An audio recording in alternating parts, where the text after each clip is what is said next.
Please please అండి, దయచేసి ఒక్క లైక్ చేసి చివరి వరకు చూడండి. ఈ వీడియో చాలా బాగుంటుంది. ఏమేమో వీడియోలు చూస్తూ లైక్స్ కొడుతుంటారు, కానీ లైఫ్లో జరిగే వాటి గురించి చెప్తే ఎవరు లైక్స్ చేయడం లేదు.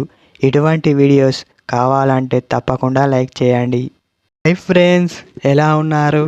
నేనైతే చాలా బాగున్నా. మీరు ఎలా ఉన్నారో కామెంట్ చేయండి.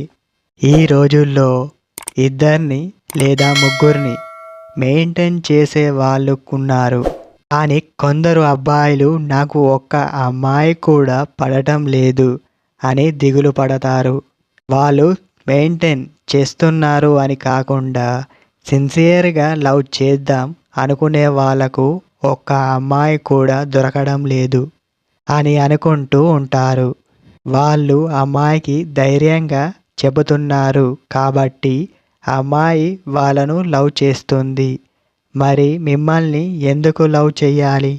మీకు ధైర్యం లేదు అని కాదు, మీకు చెప్పడం ఇష్టం ఉండదు. మనసులో అమ్మాయిని తలుచుకుంటూ బాధపడుతూ ఉంటారు. వేరే వాళ్ళతో క్లోజ్గా ఉన్న మీరు ఫీల్ అవుతుంటారు. నేను అమ్మాయికి సరిపోతానా లేదా అని ఆలోచించే వాళ్ళు కూడా ఉన్నారు. అటువంటివి మీరు పెట్టుకుంటున్నారు కాబట్టే మీకు అమ్మాయిలు పడటం లేదు. నువ్వు అమ్మాయిని సిన్సియర్గా లవ్ చేస్తా అంటే నీకు ఖచ్చితంగా మంచి అమ్మాయి దొరుకుతుంది. కానీ మనస్ఫూర్తిగా ప్రేమించకుండా వాడుకొని వదిలేస్తా అంటే నీ మనసుని నువ్వే మోసం చేసుకున్న వాడివి అవుతావు. గుర్తుపెట్టుకో. నువ్వు నీ పని చేసుకుంటూ ఉండు.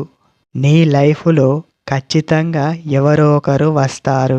నువ్వు మారాల్సిన పని లేదు. నిన్ను మెచ్చే అమ్మాయి కాదు, నీ మనసుని మెచ్చే అమ్మాయి నీకు దొరుకుతుంది.